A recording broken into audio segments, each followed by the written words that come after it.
of the rateable value for any particular property type.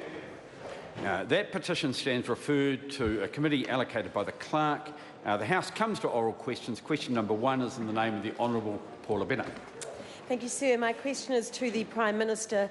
Does she stand by all of her government's policies and actions? Mr Speaker. The Right Honourable Prime Minister. Yes.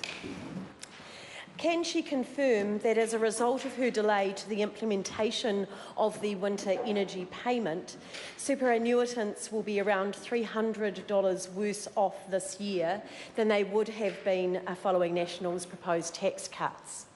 Mr Speaker, of course, the member will be aware we very deliberately cancelled those tax cuts so that we could invest in the low and middle income New Zealanders who needed that investment more than the top 10% of income earners who would get $400 million worth. We have, however, identified that superannuitants experience things like winter poverty. We would have very much liked our payment to have come in earlier. It starts on July 1st and then it runs through till September. When it's fully implemented, those superannuitants can expect to receive $700 as a couple, $450, but again, this year it is less than that, unfortunately. How can she justify waiting until the 1st of July for the winter energy payment, because, as she said previously, it was difficult to implement earlier, and yet she could bring in a fees-free policy on the 1st of January with $2.8 billion? Mr Speaker, as the member would well know, having been the Minister of Social Development, making the largest changes to the welfare system in over a decade can be a complex exercise. We deliberately created a mini-budget in December in order to expedite bringing in both the winter energy payment, the Best Start payment and Working for Families changes, and managed to do it in a time that I think even that side of the House would have found challenging, given their tax cut changes didn't come into the following year. Is the Prime Minister really leading us to believe that it would have been harder to universally give a one-off payment to all superannuitants on the 1st of May than it is to actually do the difficulties of different courses, 294,000 students on the 1st of January for mixed payments? Mr Speaker, yes. Okay. Supplementary, does she agree with Education Minister Chris Hipkins that the fees-free policy will drive a 15% increase in student numbers? Mr Speaker, taking into account that we have to reverse a trend under that last government of declining enrolment in post-secondary education, which we are trying to reverse. Of course, the members on the other side of the House have taken an unfortunate and narrow view of the need for us to have a greater proportion of our population in post-secondary education that includes those who have never studied before, who might be factory floor workers or indeed McDonald's workers, to go to Wānanga, Polytech, retrain, boost our productivity and transform our economy.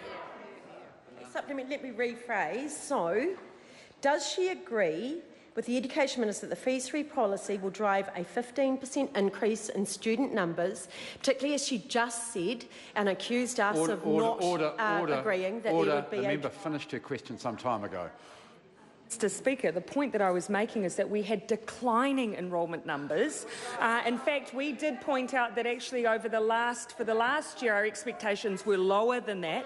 We know that we have to make up ground because, as I've said, there was a tendency for post-secondary education to start declining, and we're trying to reverse that trend. I would have thought the other side of the House would be a bit more ambitious about the options for New Zealanders to retrain and educate themselves.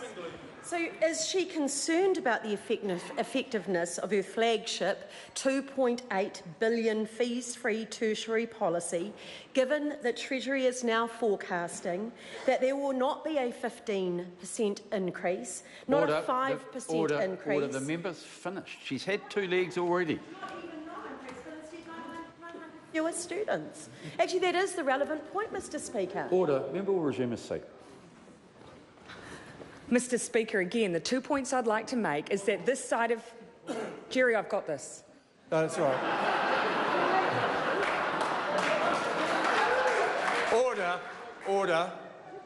Well, that was clearly an interruption on a point of order, so clearly you want to rule on that. I hadn't yet called the member. Well, you had, actually.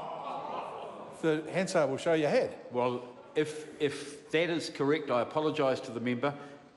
The member now has the call. Would he like to make his point of order? Yes. Mr Speaker, your suggestion that the question is now over seems to me to fly in the face of there needing to be some verification for questions. Now, Mr Speaker, if you want us to start writing novels before the actual question ends, we can do that, but some flexibility in being able to make a point with the question is not unreasonable, given that everyone knows question time is a time where the government defends itself and has a much greater opportunity to do that. That should be couched in terms of the information given or provided by the questioner, and that's the point of verification. Well, I thank the member for his advice. I will listen carefully in the future. It would probably be easier to judge and less complicated if there weren't addendums before the question started, as well as unnecessary information for the purpose of the question during it. The Prime Minister. Mr Speaker, the point I was making was actually the member is reinforcing the issue that we had. We had a declining number of people engaging in post-secondary education, regardless of whether they were school leavers or those already on the factory floor. The OECD said we needed to do something about it. The IMF said we needed to do something about it. This government is. It may take time, but it will be worth it. In November, when her Education Minister made his statement that it would increase by 15%, did he know it was declining, or is she just using that as an excuse now to break her promise? Speaker, we all knew it was declining. We all knew we had to do something about it. We all know that we've got a productivity challenge in New Zealand. This side of the House is willing to take that challenge on. That side would rather see barriers to education continue. So why was a $2.8 billion bribe for tertiary students more important than her promises around health, education and police that she's broken? No, I'm going to require the Deputy Leader of the Opposition to rephrase that question in a way that she knows is within standing orders, and this will she's not getting an extra question for doing it. This will be a new supplementary. Why was a $2.8 billion payment for tertiary students more important than her promises around health, education and police? Mr Speaker, again, a narrow view of the policy, given this will have a greater potential impact for those workers who have never ever engaged in post-secondary education. But my second question, Mr Speaker, if it's a bribe, will you reverse it? Mr Speaker, yeah, you ruled out a word that I wasn't to use, and yet then the Prime Minister is free to use it in her answer. Yes.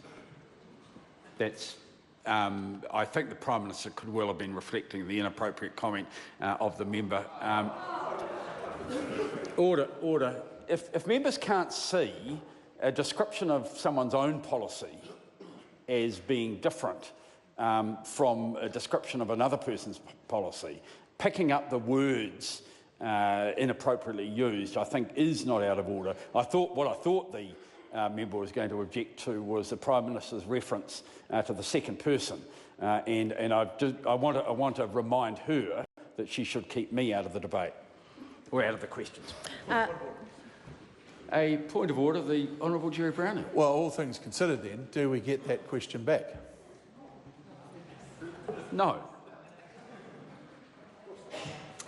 Why was $900 million? Order. The opposition just lost 5 questions. Gerry Brownlee will stand, withdraw and apologise. I withdraw and apologise. Point of order. A point of order, the Honourable Gerry Brownlee. Mr Speaker, your job is to keep order in this House, not to prevent the opposition from challenging the government on their programs. Your repeated recall of questions from us does that, and I think that is most inappropriate and bad for our democracy. Well, thank you. I want to thank the member for his advice, but I will not have senior members referring to me in the way that he did by way of interjection. I I do regard what he has just done as grossly disorderly, and I will contemplate what will happen. I think members know that in the past, anyone who made that comment would have been tossed out of the House. And I don't want it to be my practice to do that, especially to a senior member of the House. But the member should know better, and I will contemplate what I will do as question time goes on. The Honourable Paula Bennett. Point of order, sir. I think point of order, sir, the point I do want to pick up is I think the use of taking away and gaining supplementary questions does question our ability as the opposition to actually put the government on notice, to actually ask the questions that we have a right to do as part of our democracy. And my colleague may not have made that point as clearly as he wanted to, but that's certainly how this side of the House feels. Well, I now regard that member as being grossly disorderly. She has again relitigated the point that I've been ruled on. The member knows well that supplementary questions are at my discretion. Any supplementary questions are at my discretion. I've chosen to use this approach. As a result of it, to date, the National Party have had 22 more supplementaries than they would have had according to the numbers given by the clerk. They have done very well out of the process, mainly as a result of disorderly behaviour by Mr Jones and a couple of his colleagues. But the National Party is ahead on it, and I absolutely reject any suggestion that the National Party have not been able to ask the number of questions over this parliament than they would have been otherwise. That's just not true. We're speaking to the point of order. No, there's no point of order. If the member wants a further supplementary, she can take it. If not, we'll move on. I'm leaving. What a waste. For how long? Thank you. Question number 2, the Honourable Amy Adams. My question is to the Minister of Finance. Does he stand